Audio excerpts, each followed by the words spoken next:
Tout d'abord, je voulais vous remercier et m'excuser de ne pas être avec vous à Mont-de-Marsan pour ce sujet tellement important dans le bon vivre dans notre société. C'est des sujets très sensibles, c'est des sujets très importants dans notre équilibre sociétal. Et c'est pour ça que je veux quand même parler de mon expérience et de ce que je ressens. Le rugby et la laïcité, ça va de soi. Le rugby, pour moi, ça a été un sport qui m'a tellement apporté sur le plan personnel, en termes de compréhension des uns et des autres, en termes de confiance en soi, en termes de rapprochement et de travail en commun, peu importe d'où on vient, et d'une façon beaucoup plus accélérée en plus, parce qu'avec le rugby, on apprend à se connaître très vite. Pourquoi? Parce que c'est un sport vrai, c'est un sport où on se livre émotionnellement, on se livre, on ne peut pas tricher avec le rugby. Si on triche, on ne peut pas exister au sein du collectif, on disparaît, donc on n'est plus rugbyman. Mais si on veut être rugbyman, peu importe le niveau, petit niveau, régional 3, équipe de France, meilleur joueur du monde, mais vous faites partie d'un collectif. Et ce collectif, c'est comme une petite nation. Je n'oublierai jamais ce qu'il m'avait dit mon premier entraîneur, Jacques Fourou, quand il m'a sélectionné en équipe de France. J'avais que 2 années de vie en France. Et quand il m'a dit, Abdelatif, à Toulouse, prends tes affaires, la semaine prochaine, tu seras sélectionné en équipe de France, tu viens avec nous en Australie. Je lui ai dit, mais c'est Fourou, mais je suis marocain. Il m'a dit, avec moi, il n'y a pas de Marocain en français, tu vas jouer dans ma nation. Ça m'a tellement marqué cette phrase. Ça veut dire que c'est une nation où tout le monde se donne à fond, un objectif commun, et puis là où vous portez les valeurs de l'équipe. Donc le rugby, pour moi, symbolise beaucoup plus en accéléré par rapport à la laïcité, et ça peut être aussi porteur de messages, porteur de valeurs, qu'on peut utiliser dans la vie de tous les cours. C'est pour ça que, on en parlera peut-être plus tard, c'est que la mission d'un club ou d'une association ou d'une fédération, ça va au-delà de la compétition. C'est plus une gestion à mission par rapport à ce que la société propose, et on peut régler certains problèmes parce que ça accélère la compréhension des uns et des autres, et parce qu'il y a un encadrement, parce qu'il y a des éducateurs, parce qu'il y a un respect, parce qu'il y a certaines valeurs à porter, et l'équilibre s'établit de soi-même. Et c'est pour ça que cette mission est tellement importante dans une structure qu'il faut la porter haut et fort. Il faut la partager avec beaucoup de gens. Il ne faut pas qu'on reste entre soi. Le rugby est porteur de messages, il faut qu'on le dise aux collectivités autour, à la mairie autour, au ministère de tutelle, comme quoi il peut jouer ce rôle dans les quartiers, dans n'importe quel domaine. Et c'est pour ça que je suis fier de ce sport et je porte ces valeurs encore au-delà de ma fin de carrière parce que, d'abord, je le disais, ça m'a apporté tellement de joie, d'équilibre et de façon de vivre avec les gens qui sont différents de mes convictions religieuses ou autres. Mais on se comprend et on se respecte, parce que ça rapproche les uns les autres, parce qu'on discute et parce qu'on respecte la différence. Et c'est ça qui fait des fois peur. C'est qu'on a des habitudes, il y a des traditions. La France est un pays traditionnellement fort, à tendance catholique, il faut le dire, très longtemps. Et aujourd'hui, cette loi qui a été érigée en 1905 et qui sépare l'Église de l'État, ça va au-delà de ça. C'est que chacun, religieusement ou pas, il faut qu'il vive sa vie, et avec respect, avec tolérance, en respectant bien sûr les lois de la République. Et c'est ça qui devait être la société. Alors il y a des tendances politiciennes, autres qui font que ça peut déséquilibrer les choses, mais il faut être plus fort que ça. Et il faut le montrer avec force, comme quoi on est capable de revenir à cette notion d'équilibre qui est tellement importante dans notre vie.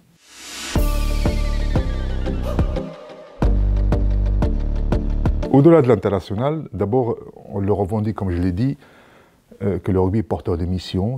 On en fait une fédération à mission. C'est la priorité. Certes, il y a l'équipe de France, la vitrine, la compétition et le rayonnement, un peu ce que ça nous procure. Bien sûr, le soutien sportif, éducationnel, etc., pour tous les clubs, les demi-clubs, etc. Mais il y a aussi cette fédération en mission qui doit jouer son rôle. Je disais tout à l'heure, un club va au-delà d'une compétition. Un club peut jouer un rôle de pouvoir s'investir dans l'éducation et dans le rapprochement du rugby féminin, dans le rugby santé, dans le rugby de handicap, dans le rugby dans les QPV, dans les quartiers prioritaires de la ville, dans les zones aussi rurales, etc. Donc c'est ça aussi la mission. Et ça, c'est quelque chose qui doit être fortement revendiqué. Et évidemment, quand on se déplace aussi à l'étranger, etc., bon, on voit, moi j'ai joué en Angleterre 3 ans, ce qui m'a surpris, ça c'est un petit peu un peu notre tort, je dirais. C'est pas péjoratif, mais c'est qu'on donne trop de choses, on se focalise trop sur la race, on se focalise trop sur les convictions religieuses, alors que ça devrait découler de soi. Ça doit être naturel. Et dans ces pays anglo-saxons, c'est que tout est fait au mérite. On ne va pas discuter d'une fille voilée ou d'un professeur qui arrive dans une université alors qu'il doit porter le message de l'éducation et autre alors qu'il est musulman ou hindou ou autre. Donc ça, c'est quelque chose qui n'est pas discutable, c'est tellement naturel. Nous, on va des fois, pour des raisons peut-être politiciennes ou autres, s'attarder. Il n'y a qu'à voir pendant les élections, il n'y a qu'à voir que certaines périodes où on revient à cette histoire d'immigration, d'intégration et autres. Bah, ça fait le siège des uns et des autres, ou de certains. Mais on devrait être plus fort que ça. Et ça, c'est un petit peu l'handicap que je remarque quand je voyage, en Australie, aux États-Unis, en pays anglo-saxons. C'est quelque chose qui est, pour eux, ça les surprend. Ça les surprend qu'on puisse encore, dans les années 2000, à parler de ce sujet-là. Nous, c'est peut-être important de le revendiquer encore fort, mais il faut qu'on soit plus fort. Il faut que la République soit plus forte. Il ne faut pas qu'on puisse jouer et utiliser ces valeurs-là pour des raisons particulières, politiciennes et autres.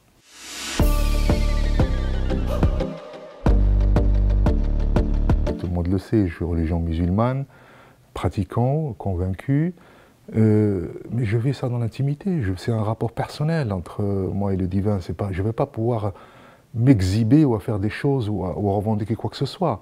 Et c'est comme ça que ça doit être la pratique religieuse. Donc forcément, quand vous ne dérangez pas l'autre, ou quand vous ne lui imposez pas votre point de vue ou autre, peut-être que ça viendra de lui, peut-être que lui, en vous connaissant, il veut comprendre qui vous êtes, qu'est-ce que vous faites, parce que lui aussi, il veut s'instruire, il veut aussi rapprocher un peu les deux croyances. C'est comme ça que ça doit être le débat. Et c'est comme ça que je l'ai vécu, c'est comme ça que ça s'est arrivé.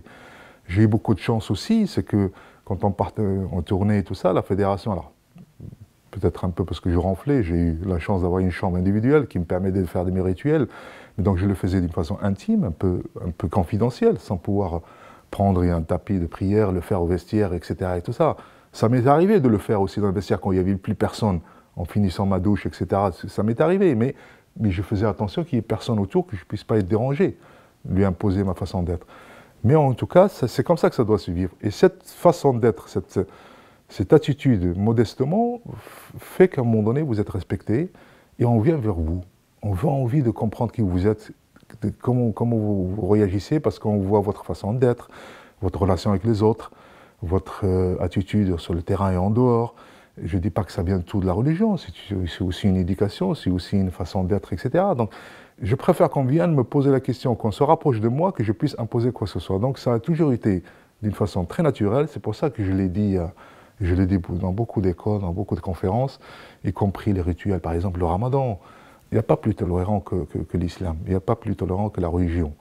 Et si on veut chercher les barrières ou autres, ou la compliquer, c'est plus facile, mais il n'y a pas plus facile.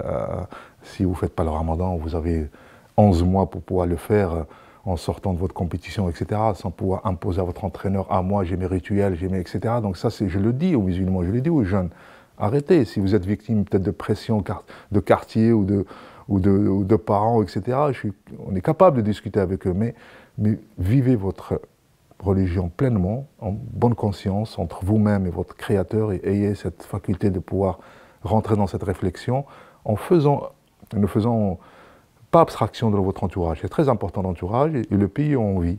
Voilà. Et puis la doctrine et les valeurs qui sont imposées, cette laïcité de pouvoir être libre de faire ce qu'on veut en respectant les lois de la République, c'est très important.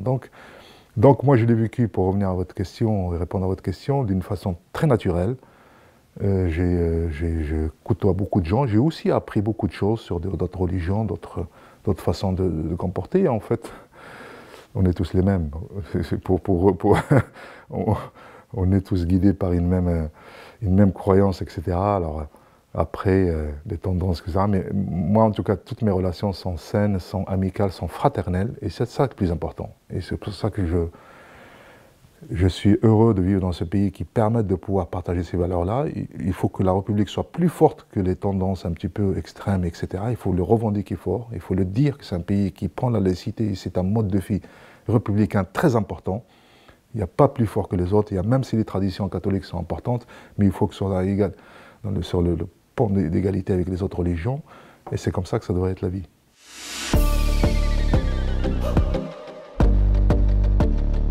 Si on parle tous le même langage, je disais que le rugby est porteur de certaines valeurs, de certains messages très importants, parce qu'on vit ensemble, parce qu'on est vrai, on se découvre, etc. Mais si jamais chaque corps, chaque association, chaque institution joue ce rôle-là et qu'on puisse se réunir nos compétences et qu'on puisse être sensible et être toujours à la pointe de cette réflexion, de ce vivre ensemble, de cette laïcité qui est très importante à la République, on aura réussi. Il ne faut pas qu'il y ait un déséquilibre entre les institutions. Moi, je suis fier de pouvoir répondre à cette question-là et de pouvoir vous répondre aujourd'hui parce que vous vous rapprochez du rugby, vous avez senti vous-même que le rugby était porteur de certaines valeurs et tout ça. Donc, c'est bien que puisse le revendiquer, le dire fort et peut-être être l'exemple pour d'autres départements. Et c'est ça qui est le plus important, c'est qu'on puisse, surtout dans la période actuelle où on vit, plus on est dans une période d'incertitude comme ça, plus il faut qu'on soit plus fort de ce message-là. Il faut qu'on le porte encore plus fort et il faut qu'on soit nombreux à le revendiquer. Abdellatif Belazi, merci pour votre message, votre engagement, message plein de tolérance, de respect.